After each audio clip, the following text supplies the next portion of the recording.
Il y a des endroits comme ça qui ne paient pas de mine. Des lieux discrets qui cachent en fait des histoires incroyablement riches. Et c'est tout à fait le cas des Gallières. C'est un petit village dans le sud de la France, et sous ses airs hyper tranquilles, il a traversé les siècles, il s'est complètement transformé et a inspiré certains des plus grands esprits.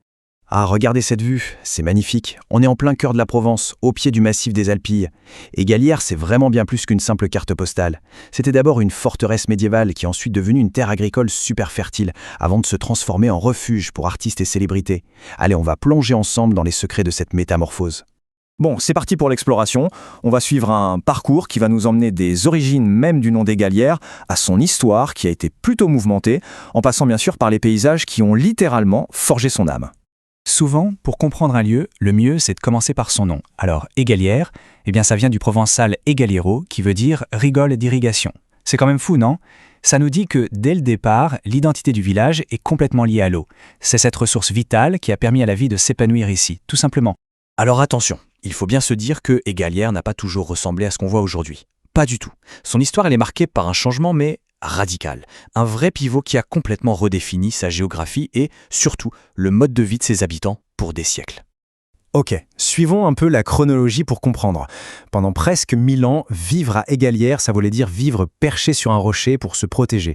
C'était une communauté de bergers, en gros. Et puis, en 1660, il y a un acte d'indépendance majeur. Le village rachète ses propres libertés. C'est déjà énorme.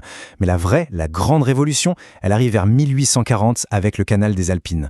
L'eau de la Durance peut enfin irriguer la plaine et là, tout bascule. Le vieux village fortifié est abandonné petit à petit au profit des terres qui, maintenant, sont cultivables. Et ce phénomène, il a un nom, ça s'appelle le déperchement. C'est vraiment le point crucial de toute l'histoire du village. On passe d'une logique de survie, on se groupe en hauteur pour se protéger, à une logique de prospérité, où on descend dans la plaine pour cultiver et pour exporter. La vie change du tout au tout. Le changement, il est visible à l'œil nu. D'un côté, on a l'ancien Égalière, des petites rues étroites, des murs de pierre, une architecture pensée pour la défense. De l'autre, le village d'aujourd'hui, beaucoup plus étalé, ouvert sur le paysage. Franchement, le contraste est saisissant et il raconte, à lui seul, des siècles d'histoire. Bon, on a vu l'histoire, passons maintenant à l'âme du paysage. Parce que ce déperchement, il a donné naissance à une terre agricole vraiment exceptionnelle. Célèbre pour ses olives, pour ses vignes. Mais cette terre, elle n'a pas fait que nourrir ses habitants, non. Elle a aussi nourri l'inspiration. Ce paysage d'oliviers noueux, façonné par le vent, par le soleil, il n'a pas seulement inspiré les agriculteurs, loin de là. Eh oui, Vincent van Gogh. En 1889, il était là et il a peint ces mêmes oliviers, ces mêmes alpilles. C'est incroyable de se dire que le paysage qui a permis l'essor agricole des Gallières a en même temps inspiré l'un des plus grands chefs-d'œuvre de l'histoire de l'art. C'est un lien d'une puissance folle entre la terre et la création. Et cette inspiration artistique, elle est ancrée dans une réalité très concrète, très tangible. La qualité de ce terroir, elle est d'ailleurs reconnue officiellement et c'est remarquable.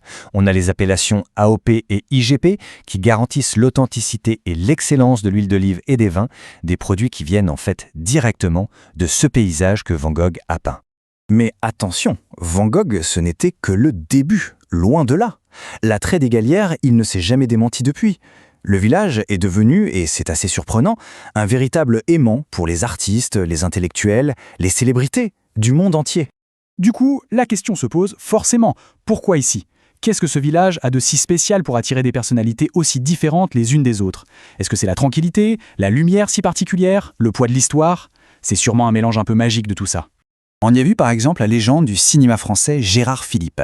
Il venait là pour chercher le calme, pour se ressourcer loin de toute l'agitation des années 50. Et ce n'est pas tout. Même un grand esprit scientifique comme le biologiste François Jacob, qui a quand même eu le prix Nobel de médecine, y a trouvé son havre de paix pour pouvoir réfléchir. Plus près de nous, le charme du village a complètement traversé les frontières. Il a attiré des stars internationales comme l'acteur britannique Hugh Grant. Le village a même séduit des personnalités politiques de premier plan. C'est le cas d'Adrienne Clarkson, la 26e gouverneure générale du Canada, qui a y trouvé une sorte de connexion provençale. Et enfin, pour bien montrer à quel point l'attrait est diversifié, même une icône de la vitesse, le quadruple champion du monde de Formule 1, Alain Prost, a succombé au charme tranquille des Gallières. Le comble. Alors, après tout ça, que devient un village avec une histoire pareille et un tel pouvoir d'attraction ? Faisons un petit point sur les Gallières d'aujourd'hui, un lieu qui doit en permanence trouver le juste équilibre entre son passé et son avenir. Aujourd'hui, Égalières, c'est une commune bien vivante. C'est devenu une destination très prisée, c'est vrai, mais qui réussit à maintenir un équilibre assez délicat.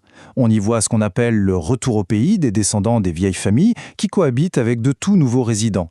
Le village arrive à préserver son identité tout en étant parfaitement ancré dans la vie moderne, et tout ça au sein du parc naturel régional des Alpilles qui protège ce cadre absolument exceptionnel. Et pourtant, malgré tous ces changements, malgré sa popularité, quand on se promène dans une petite ruelle comme celle-ci, on sent que l'essentiel est toujours là, qu'il a été préservé. Le calme, la beauté de la pierre, cette atmosphère un peu hors du temps. Le cœur du vieux village, lui, il bat toujours.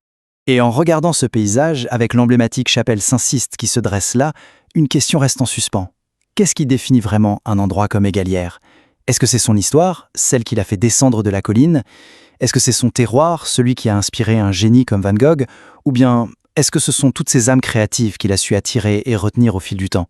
En fait, la vraie beauté du village, c'est peut-être que ces trois fils sont tissés de manière si serrée qu'il est devenu impossible de les séparer.